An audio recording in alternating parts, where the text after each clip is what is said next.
What's up, Steelers Nation?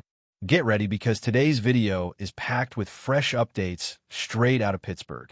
We're diving deep into the post-draft action, and this time the spotlight is on the guys who didn't hear their names called during the NFL draft but still caught the attention of the Steelers front office. That's right, we're talking about the undrafted free agents who were picked up right after the draft frenzy settled down. As of now, the team has stacked its off-season roster with 90 players. And trust me, some of these under-the-radar names could surprise a lot of people as we head into rookie minicamp and eventually training camp. Now, let's be clear, these guys haven't inked their deals just yet, but they've been invited to show what they've got during the rookie minicamp. And this year's rookie class already looks promising, with a drafted group showing real potential. So it's only fair we take a closer look at the fresh faces added via undrafted free agency, starting from the players with the lowest initial projections and working our way up to those who might seriously push for a roster spot. Let's start breaking them down. First up, DJ Thomas-Jones, a tight end from the University of South Alabama. Now, every year, fans get excited about some UDFA tight end with an uphill climb, and DJ fits that mold this time. He wasn't exactly a standout in the pre-draft process, and while I generally avoid grading these players too harshly, handing out an F to an undrafted guy just doesn't sit right. The truth is his path to making the final 53 is going to be brutal. He's a camp body at best right now, someone who was brought in to compete but will need to seriously turn heads to stick around. On a similar note, we've got J.J. Galbra from South Dakota, another tight end, but this one brings a bit more intrigue to the table. Physically, he's got a more impressive profile than Thomas-Jones, and when you look at his relative athletic score, which came in at a solid 8.4, you see that there's something to build on here. He's athletic, no doubt about that, but his weight is a bit concerning for the position. At 231 pounds, he's more in the mold of a bulky wide receiver than a traditional tight end, which could make it tough for him to find his role unless he adds mass or proves he can be a receiving mismatch in space. Still, with the traits he's shown, I'd feel comfortable giving him a B-. Not a lock, but someone worth monitoring through the offseason. Next on the list is Ben Sauls, a kicker out of the University of Pittsburgh. Now, let's be honest, it's always tough to beat out a veteran at this position, and Chris Boswell is still very much locked in as the Steelers' primary option. That said, Sauls brings something a little different. He's a lefty, and that's rare enough to draw attention during practice and preseason. He's got a decent leg, solid mechanics, and the benefit of staying in the same city, which could help him settle in quickly. For that reason, I'm giving him a straight B. He's unlikely to dethrone Boswell, but he could definitely showcase enough to earn a look from another team if he nails his opportunities this summer. Moving to the receiving core, Rock Taylor out of Memphis is a name to keep an eye on. This guy's a bigger-bodied wide receiver who made a name for himself catching contested balls, the kind of physical presence you want near the end zone. I'm giving him AB as well. He may not have elite speed or route running polish, but his size and red zone potential make him a worthwhile gamble. Still, when you stack him against some of the other receivers already on the roster, it feels like he's fighting an uphill battle unless he brings something totally unique. On the other hand, Keyshawn Williams, a slot receiver from Indiana, might have a clearer path. His testing numbers weren't mind-blowing, but what he did on the field last year was impressive. He was reliable, consistent, and did most of his damage from the slot, which is a role that's always in demand. Now, let's say Roman Wilson struggles to transition into the offense or hits a wall in development. That could open the door for someone like Williams to sneak in and make an impact. But, again, a lot would have to break just right for that to happen. Still, the opportunity is there, and that's more than most undrafted players can say. Aiden Williams is another intriguing prospect, this time on the offensive line. Coming from Minnesota Duluth, a Division II program, he's likely to face a significant jump in competition. But here's where things get interesting. His athletic score was through the roof. We're talking about a relative athletic score of 9.35, extremely high for an offensive tackle, and even more valuable when you project him moving inside to guard at the next level. This is the type of guy who might not be flashy, but could absolutely carve out a spot as a backup interior lineman, especially on a roster that's already invested heavily in young talent along the line. Pittsburgh's built up its offensive line through the draft the last 2 years, using a first-rounder, a second-rounder, a fourth-rounder, all guys who could start. So, for someone like Williams, the best-case scenario is proving he can be a steady, athletic reserve who adds depth behind starters. Now, let's talk defense. One of the most intriguing undrafted pickups comes from Iowa, a versatile defensive back who really should have been drafted, in my opinion. Some scouts had a day 2 grade on him. Others thought he'd go early on day 3. He didn't, but Pittsburgh pounced, and I think they saw what a lot of others missed. This guy is instinctive, football smart, and knows how to read quarterbacks like a seasoned pro. Whether it's at safety or nickel corner, he has the mental makeup to excel. His college tape shows a player who understands leverage, diagnoses plays quickly, and doesn't shy away from contact.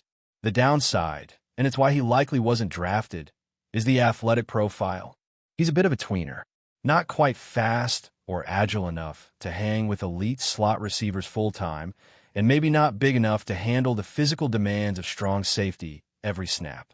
But you know what? Some players just make plays, even if they're not built like prototypes. He reminds me a little of another safety who came into the league with similar concerns. Slower 40 time, shorter arms, but excellent instincts and football IQ. And that guy turned into a legit starter. Not saying our Iowa product will follow the same path, but he's got a shot, especially with Pittsburgh's current depth situation at nickel corner. Sure, he'll need to clean up some tackling inconsistencies, and that's going to be a big focus in camp. But with his awareness and understanding of route concepts, he could absolutely earn a role. There's an open battle brewing for the nickel spot, and he'll be right in the middle of it, competing against names like Beanie Bishop Jr., Brandon Eccles, and 7th-rounder Daquan Hardy. I'm telling you, don't count him out. He's got a real chance. Switching gears, let's wrap this section with Blake Mangelson from BYU, a defensive lineman who I thought was a sneaky good signing. He's undersized for a traditional defensive tackle, but that's not the role Pittsburgh has in mind. The Steelers are likely viewing him as a 5 technique in their 3-4 scheme, the same position Larry Ogunjobi held down. He won't be starting, but he absolutely fits the mold of a rotational piece. His athletic numbers are solid, and he's got the kind of motor you want from someone playing that in spot in a 3-man front. For that reason, I'm giving him a B+. With the right coaching and a little polish, he could stick around as a depth piece and eventually work his way into a regular rotational role. Now, as for the rookie minicamp invites, we got about 10 guys on the list, and a few of them carry some interesting backstories. Nate Matlack, for instance, is an edge rusher who stayed local, coming out of Pittsburgh. He's looking to make a name for himself in his hometown. Then there's Max Hurlman, a quarterback from Notre Dame, who's looking to prove he belongs, even if it's just on a practice squad to start. One of the more compelling stories, though, is Eddie Faulkner, not just because of his play, but because he's the son of the Steelers running backs coach. That kind of connection always adds an extra layer to the story. Same goes for Carson Bruner, whose father not only played for the Steelers, but is currently working as a scout for the team. These family ties don't guarantee anything, but they sure do make for compelling storylines as camp unfolds. There's something special about the way this team approaches undrafted free agency. Year after year, they find hidden gems, players with chips on their shoulders, ready to grind their way into a role. Whether it's as a core special teamer, a reliable backup, or even a future starter, history tells us that a few of these names will matter. And with the amount of talent in this group, I wouldn't be surprised if 1 or 2 made serious noise during the offseason program. But before we dive in, don't forget to subscribe to Steelers Nation Central and hit the like button on this video. Your support helps us keep bringing you the latest updates on the Pittsburgh Steelers. And don't forget to share your thoughts on the news in the comments below. In a stunning move that has sent shockwaves through the NFL, the Pittsburgh Steelers have secured the biggest signing in franchise history by landing Tyreek Hill, one of the league's most explosive wide receivers. This blockbuster acquisition is expected to transform the Steelers' offense, elevating them to new heights in their quest for a championship. Tyreek Hill, known for his incredible speed, elite playmaking ability, and game-breaking performances, will provide the Steelers with a dynamic weapon they've been lacking for years.